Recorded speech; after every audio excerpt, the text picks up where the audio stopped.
What single human has done the most damage to the progression of humanity in the history of mankind?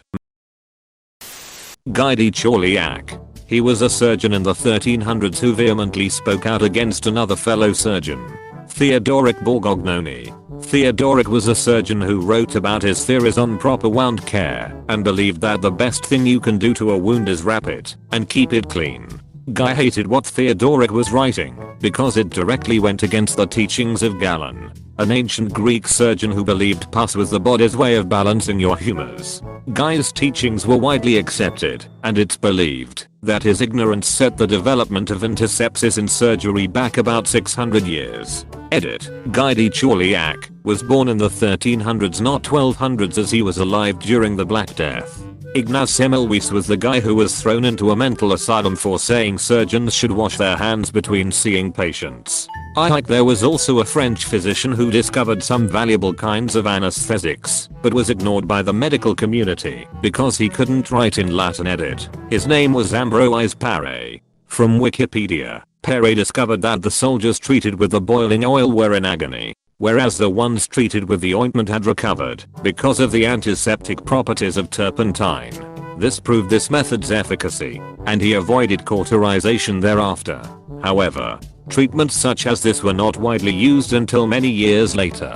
He published his first book, The Method of Curing Wounds Caused by Arquebus and Firearms, in 1545. Injured soldiers continued to be treated with boiling oil for many years because Paré's discovery was snubbed. Similarly, there is also Dr. Ignaz Semmelweis, who was eventually committed into a mental hospital because they didn't believe his surgical sanitation theories. Little things called germs. Crazy, right? 12 Monkeys. There's an awesome podcast called Behind the Bastards that is basically all about deconstructing the worst people in history. Would recommend it to anyone interested in this thread.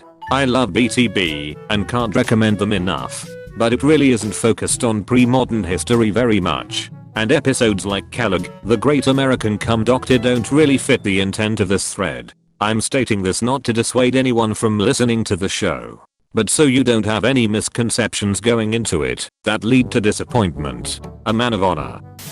Op is compiling a hit list for their time traveling journeys. I just want to talk with them. Give them the clamps. Oh, you think I should use these clamps that I use every day at any opportunity? You're a freaking genius. Yeah, idiot. Ho, ho. This guy's an ox. He's got oxen-like strength. Hey, he needs a nickname, right? Let's call him Clamps.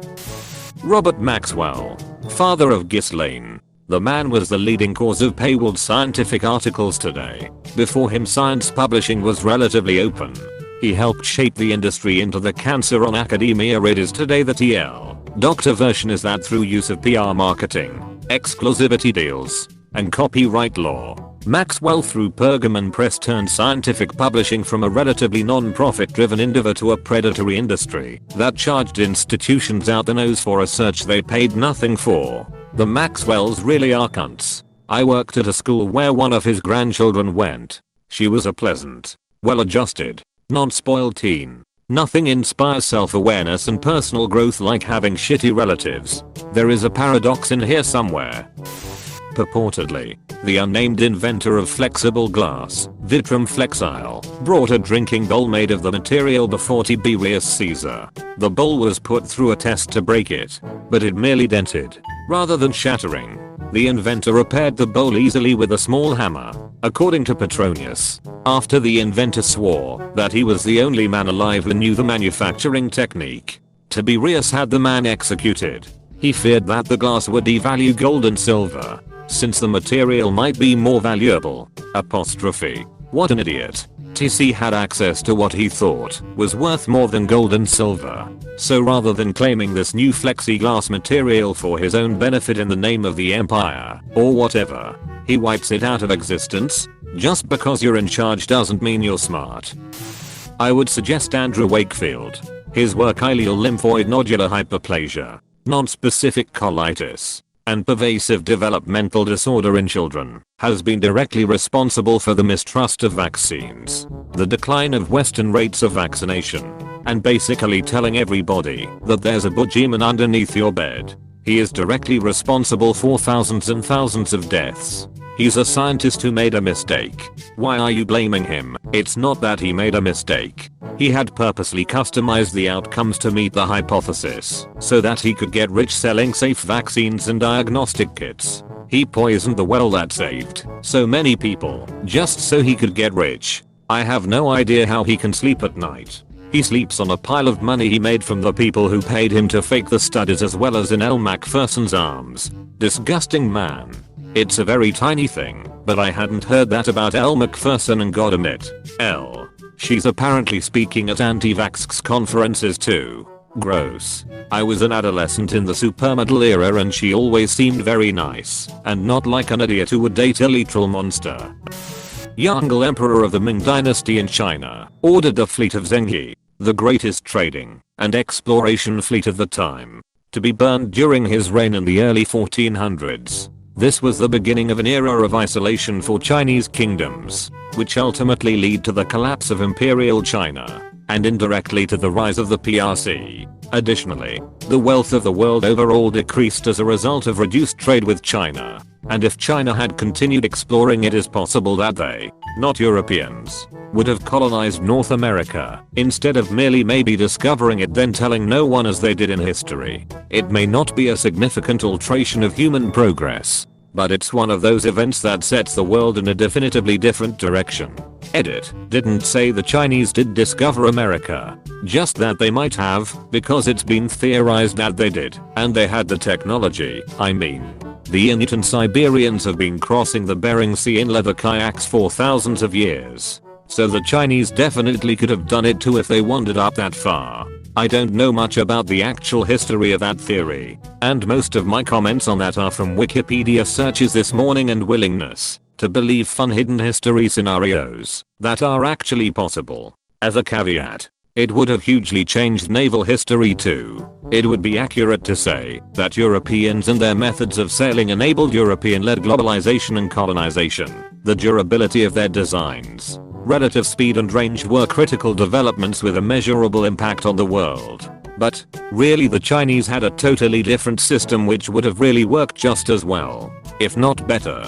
European ships were relatively small and had canvas sails, while the great Chinese ships that Zheng used were massive and used these kind of folding bamboo sails, ingenious for their strength and manageability. They even had watertight compartments, something European ships didn't even consider using for centuries. Both parts of the world produced ships that could do what the other kind did, while looking extremely different. So as a maritime history buff, I'm totally fascinated by how things on the high seas would have looked had the Yongle Emperor not stifled Chinese naval expansion in the cradle. If China had begun to colonize the New World around the mid to late 1400s, the Europeans wouldn't be prevented from doing the same from the West around the same time. European and Far Eastern civilization would compete in the Americas. Now that would have made some really cool Western cowboy movie. Sample titles could include Lone Ranger and the Battle of New Shanghai, Noodle Westerns. Emperor Gaozong of China. This is kind of an obscure story, so let me tell you the whole thing. It was the 12th century. When people talk about how China used to be the most technologically advanced part of the world, this is the period they are talking about. Some historians that they were on the brink of industrializing. Then Manchuria invaded and conquered northern China. The imperial court retreated to the south and declared Gaozong, the emperor's brother, as the new emperor. China's top general Yu Fei, who, according to some records, literally had patriotism tattooed on his back, though that might have been made up by someone who wanted to emphasize how unfair the rest of this story is, rallied the army and defeated the Manchus, and was raring to chase them out. But he gets orders from Gaozong to back down, because he'd rather negotiate. These negotiations end up signing away the north half of China. A few years later, the Manchus invade again. Yu Fei beats them again and pushes all the way back to the old capital, Kaifeng. Then he gets the order to retreat. He responds with a letter saying that he's got the Manchus on the ropes and he can reconquer northern China in like a month. No, says the emperor, retreat immediately. Eventually, Yu Fei does retreat, but he delays long enough to evacuate the city first, making up some logistical issues as an excuse. At this point, you may be wondering why Gaozong was so reluctant to push an advantage. The answer is that his brother was still alive. The king of Manchuria liked to bring him out once in a while and make fun of him. If Yu Fei reconquered China, he might liberate the rightful emperor, and Gaozong would be out of a job. As such, Gaozong was actively trying to throw the war, and he interpreted Yu Fei's delay at the end of this war as meaning that he had reached the point of at least considering going rogue. So as soon as Yu Fei got back, he was arrested and promptly executed on treason on the ground of avowal. He might have done something, presumably because the optics on the actual charge, almost winning a war we wanted to lose, were too bad.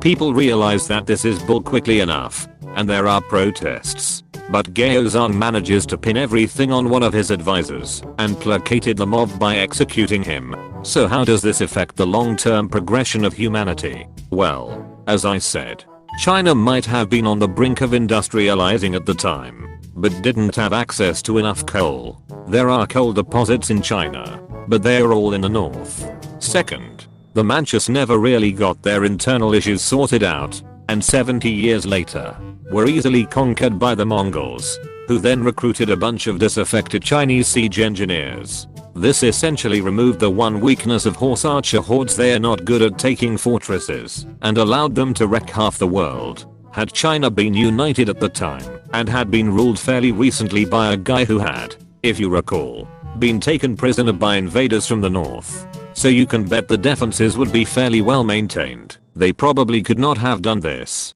So had it not been for the malice of this one man, the Mongols would probably never have become the juggernaut they eventually did, and the Industrial Revolution might have happened about 500 years ahead of schedule. Fun speculation for sure, but FYI to anyone reading this, Op kinda oversimplifies the causes and requirements of an industrial revolution. Namely that they imply that having coal kickstarts it and is required for it. I want to remind readers that the Industrial Revolution didn't just suddenly jump to factories and steam power, but began with things like the cotton gin and the power loom. Agreed, the invention of engines created the huge demand for coal. Coal itself did not cause industrialization. For that matter, coal had been in use for a millennia prior to the collapse of the Song dynasty. I doubt that the lack of access to coal was the sole reason China failed to industrialize early.